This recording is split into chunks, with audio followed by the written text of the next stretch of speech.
మీ business ఏదైనా మీ ఊర్లో promotion చేయాలంటే అది సుమన్ టీవీతోనే సాధ్యం. ఇప్పుడే సంప్రదించండి.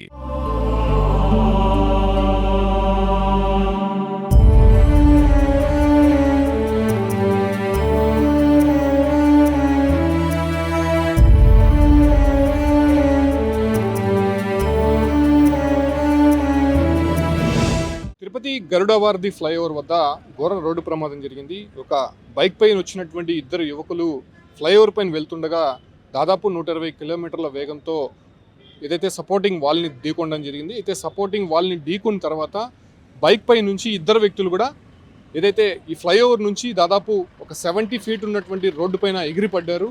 అయితే నిజంగా దారుణమైనటువంటి యాక్సిడెంట్గా చెప్పొచ్చు.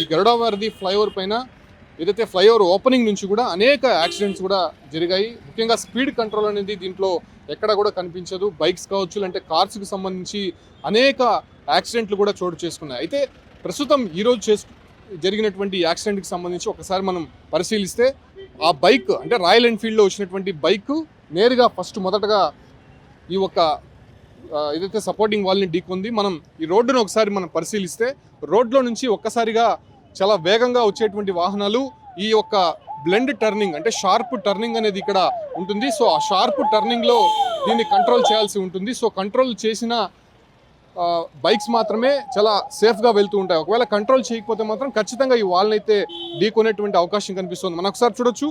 ఫస్ట్ ఇక్కడ రాసుకుంటూ బైక్ అనేది వెళ్ళిపోయింది. రాయల్ ఎన్ఫీల్డ్ బైక్ అది ఇక్కడ రాసుకుంటూ ఇంత దూరం నుంచి ఫ్లైఓవర్ దాదాపు ఒక 5 ఫీట్ 6 ఫీట్ అనేది పైకి ఎగిరింది. సో ఎగిరిన తర్వాత ఇక్కడ మనం చూస్తున్నాం ఏదైతే సూచిక బోర్డులు ఉంటాయి, మనం ఏ విధంగా అక్కడ వెనకాల కనిపిస్తుంది కదా డైవర్షన్కి సంబంధించి. సో అలాంటి సూచిక బోర్డే ఇక్కడ ఉండేది. ఈ ఒక్క బోర్డుని ఆ బైక్ ఢీకొంది, లేకపోతే ఈ బైక్ కూడా కిందకి వెళ్ళి పడిపోయి ఉండేది. సో ఈ ఢీకొన్న తర్వాత వెనకుండేటువంటి బైకర్ ఎవరైతే ఉన్నారో సో అతను ఇక్కడ నుంచి ఎగిరి కింద పడిపోయారు. చూడొచ్చు మనం ఒకసారి దాదాపు 70 నుంచి 80 ఫీట్ కిందకు ఉంటుంది ఇది. సో అంత లోతులో ఉండేటువంటి ఆ రోడ్డు పైన వెళ్ళి పడిపోయారు. అయితే మనం ఇక్కడ బ్లడ్ మార్క్స్ చూడొచ్చు. అంటే ఇక్కడే వాళ్ళకి సీరియస్ ఇంజురీస్ అయింది, హెడ్ ఇంజురీ అయ్యి తలంతా పగిలిపోయినటువంటి నేపథ్యంలోనే బ్లడ్ మొత్తం కూడా ఈ యొక్క సపోర్టింగ్ వాల్పైనే మనకి కనిపిస్తుంది. మనం చూపించకూడదు కాబట్టి చూపించట్లేదు. సో అక్కడ నుంచి కూడా బైక్ అనేది ఇటు రాసుకుంటూ వెళ్ళిపోయింది. సో ఒక వ్యక్తి ఇక్కడ నుంచి ఎగిరి పడిపోయాడు, మరో వ్యక్తి ఆ ప్రాంతం నుంచి అక్కడికి వెళ్ళి మనం చూపిస్తున్నాగా దాదాపు ఇద్దరు వ్యక్తులు పడినటువంటి డిస్టెన్స్ దాదాపు 20 మీటర్స్ ఉంటుంది. అంటే 20 మీటర్స్లో ఒక వ్యక్తి ఫస్ట్ పడ్డాడు, మరో వ్యక్తి 20 మీటర్స్ తర్వాత ఎగిరి పడ్డాడంటే ఏ స్థాయిలో వాళ్ళు వేగంగా వచ్చి ఈ ఒక సపోర్టింగ్ వాల్ని ఢీకొని పడిపోయారో మనం అర్థం చేసుకోవచ్చు. చూడొచ్చు ఇవంతా కూడా రాసుకుపోయినటువంటి పరిస్థితి. సో ఇక్కడ నుంచి పడిపోయినటువంటి స్పాట్ అదే మనం చూస్తున్నాం. పోలీసులంతా కూడా ఇన్వెస్టిగేషన్ చేస్తున్నారు. ఇద్దరు బాడీస్ని కూడా ఇప్పటికే తిరుపతి రొయ్య ఆసుపత్రికి తరలించారు. అయితే పడినటువంటి తర్వాత ఒక వ్యక్తి మాత్రం కొంత కాన్షియస్లో ఉన్నట్టయితే తెలుస్తుంది. ఆ తర్వాత వెరీ ఫ్రాక్షన్ ఆఫ్ సెకండ్స్లోనే అతను కూడా చనిపోయినట్టయితే తెలుస్తుంది. మరో వ్యక్తి అసలు పూర్తిగా తలభాగం మొత్తం కూడా నుజ్జు అయిపోయినటువంటి సందర్భం అయితే కనిపిస్తోంది. చాలా దారుణమైనటువంటి యాక్సిడెంట్గా చెప్పొచ్చు. మనం గతంలో కూడా చూసాము, ఒక కారు మరో కారుని అతి వేగంగా ఢీకొనడంతో ముందు వెళ్తున్నటువంటి కారు బోల్టా పడింది ఏకంగా. అక్కడ దాంట్లో వెళ్తున్నటువంటి వారికి కూడా సీరియస్ ఇంజురీస్ అయింది. అదే రకంగానే ఫ్లైఓవర్ ఓపెనింగ్ తర్వాత ఒక లేడీ కూడా బైక్ పై వెళ్తూ ఇక్కడ ప్రమాదానికి గురై చనిపోయినటువంటి పరిస్థితి. సో ఇన్ని యాక్సిడెంట్స్ జరుగుతున్నప్పటికీ కూడా ఇక్కడ స్పీడ్ కంట్రోల్ అనేది చేయాల్సినటువంటి అధికారులు కొంత నిర్లక్ష్యంగా ఉన్నారని చెప్పొచ్చు. అయితే ఈ మధ్య యాక్సిడెంట్స్ ఎక్కువ జరుగుతోందని అటు సీసీ కెమెరాలు కూడా ఏర్పాటు చేశారు. సోలార్ సీసీ కెమెరాలకు సంబంధించినటువంటి దృశ్యాలు చూస్తున్నాం.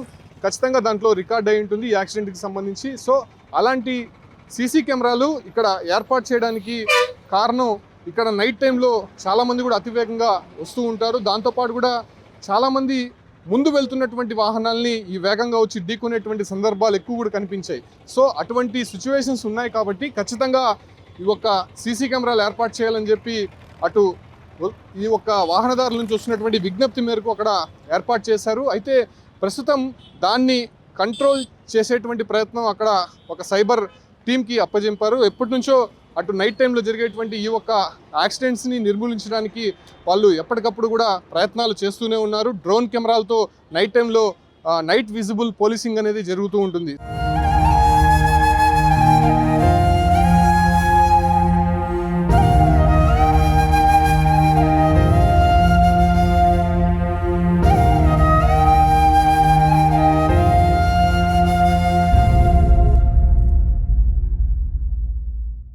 సార్ మీరు ఉన్నారు అప్పుడు స్పాట్లో? కింద వెళ్తూ ఉన్నాము. ఇప్పుడు గుడికి వెళ్తున్నాము. 7 నుంచి 2 బాడీలు కింద పడినాయి. అబ్బాయి పిల్లలు ఇద్దరు బైక్లో వస్తున్నారు. ఈడ బైక్ జరిగింది పైన, మేము కింద వెళ్తున్నా, కింద పడ్డారు వాళ్ళు ఇద్దరు, కింద పడ్డారు. సో అప్పుడు అంటే ఇద్దరు కూడా చాలా దూరంలో పడినాడు. దూరంగా పడ్డారు. ఒక అతను అక్కడ వచ్చారు, అక్కడ నుంచి ఇక్కడికి ఒక 20 మీటర్స్ దూరంలో పడ్డాడు ఒక్కొక్క అతను, లావుట్ అబ్బాయి. అంటే వాళ్ళు ఇప్పుడు బతుకున్నారా? లేదు, అప్పుడు ఇద్దరికి బెదడు వచ్చేసింది. నెలకి పడ్డం బ్యాక్ సైడ్ పడ్డారు వాళ్ళు. ఏ టైంలో జరిగింది? 2:40కి మేము గుడికి వెళ్తున్నాం, ఇప్పుడు రిటర్న్లో వస్తున్నాను. కానీ ఇక్కడ సేఫ్టీ చూడాలండి గవర్నమెంట్. ఇక్కడ చాలా మంది ఈ నెలలో 4 చనిపోయారు.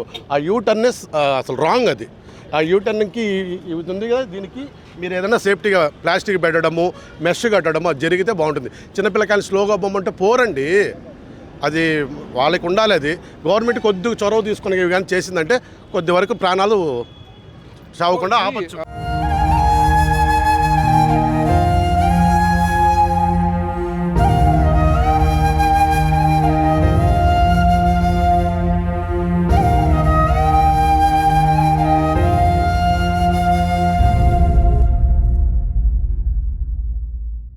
సో అన్ని ప్రికాషన్స్ తీసుకున్నప్పటికీ కూడా ఈ యాక్సిడెంట్ అనేది ఎంత దారుణంగా జరిగిందంటే అది కూడా మధ్యాహ్నం 2:30 గంటల ప్రాంతంలో ఇద్దరు వ్యక్తులు రాయల్ ఎన్ఫీల్డ్ అంటే 350cc రాయల్ ఎన్ఫీల్డ్ పైన వస్తున్నటువంటి సందర్భంగానే దాదాపు మనం చూస్తున్నాం ఆ ఒక్క ప్రాంతంలో ఇక్కడ నుంచి ఒక 30 మీటర్ల దూరంలో బైక్ ఢీకొంటే ఆ బైక్ వచ్చి ఇక్కడ పడింది. సో ఎంత దూరం వచ్చి పడిందో బైక్ని, ఆ వేగం మనం ఎంత ఉంటుందో మనం అర్థం చేసుకోవచ్చు. దాదాపు 120 కిలోమీటర్ల పైగానే వేగంగా వచ్చినటువంటి ఈ బైక్ ఆ ప్రాంతంలో ఢీకొని ఒకవేళ ఆ సూచిక బోర్డు కానీ బైక్ టచ్ చేయకపోయింటే బైక్ వెళ్ళి నేరుగా ఈ ప్రాంతంలో పడిపోయి ఉండేది. సో మనం చూస్తున్నాం ఎంత లోతులో ఉందో ఇది. దాదాపు ఇక్కడ నుంచి 80 అడుగుల లోతులో ఉన్నటువంటి ఈ ఒక ఫ్లైఓవర్ నుంచి కింద రోడ్డుకి డిస్టెన్స్ మనం చూడొచ్చు. సో ఆ ప్రాంతంలో వెళ్ళి ఇద్దరు వ్యక్తులు కూడా పడిపోయారు. సో మనం చూస్తున్నాం కదా, సో ఆ ప్రాంతంలో బైక్స్ అన్నీ ఉన్నాయి కదా, ఆ ప్రాంతంలో ఒక బాడీ పడింది. తర్వాత మనం ఇక్కడ చూస్తున్నాం కదా, ఈ స్పాట్లో మనం ఇప్పుడు ఆటో ఏదైతే వెళ్తుందో సో ఆ ప్రాంతంలో మరో వ్యక్తి పడ్డారు. అంటే దానికి డిస్టెన్స్ మనం చూడొచ్చు. దాదాపు 20 నుంచి 25 మీటర్స్ దూరంలో మనకి డిస్టెన్స్ అనేది కనిపిస్తూ ఉంది. సో అంత దూరంలో బాడీస్ చెల్లా చెదురుగా పడ్డాయంటే ఈ ఒక రోడ్డు ప్రమాదం తీవ్రత ఏ స్థాయిలో ఉందో మనం అర్థం చేసుకోవచ్చు.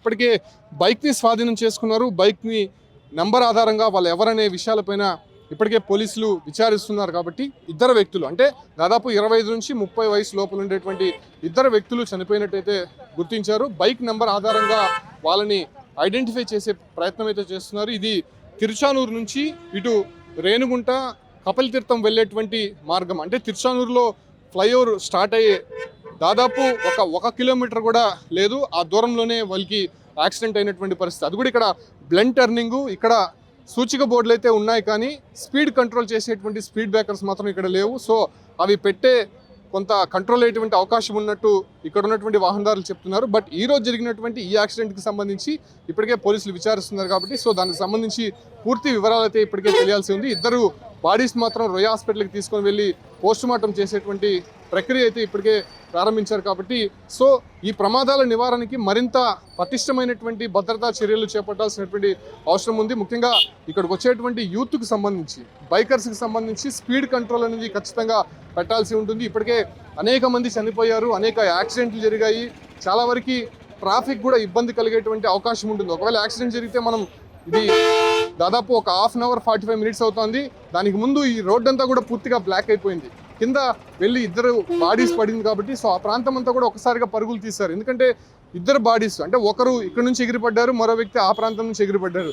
అసలు ఏంటి పైనుంచి ఎందుకు కింద పడుతున్నారనే విషయాలు అర్థం కాకుండా అక్కడ నుంచి ఉన్నటువంటి వాహనదారులు ప్రజలంతా కూడా పరుగులు తీస్తారు. ఎందుకంటే మనం హైదరాబాద్లో చాలా ప్రాంతాల్లో కూడా మనం చూసే ఉంటాం, ఫ్లైఓవర్ పై నుంచి కార్లు అదే రకంగానే పెద్ద వాహనాలు కూడా ఈ యొక్క ఫ్లైఓవర్ నుంచి కింద పడిపోయినటువంటి సందర్భాలు ఉన్నాయి. సో అటువంటి ప్రమాదం ఏదైనా జరిగిందా, ఇటువంటి వాహనాలు ఏమైనా కింద పడే అవకాశం ఉందా అన్నట్టు ఒకసారిగా ప్రజలంతా కూడా భయభ్రాంతులకి గురై ఇక్కడ నుంచి పరుగులు తీశారు. సో కంప్లీట్గా వాళ్ళ డీటెయిల్స్ తెలిసిన తర్వాత ఈ యొక్క వ్యక్తులు ఎవరు, అసలు ఎందుకు ఇంత స్పీడ్గా రావాల్సి వచ్చిందనే దానిపైన కూడా ఒక క్లారిటీ వచ్చేటువంటి అవకాశం కనిపిస్తుంది.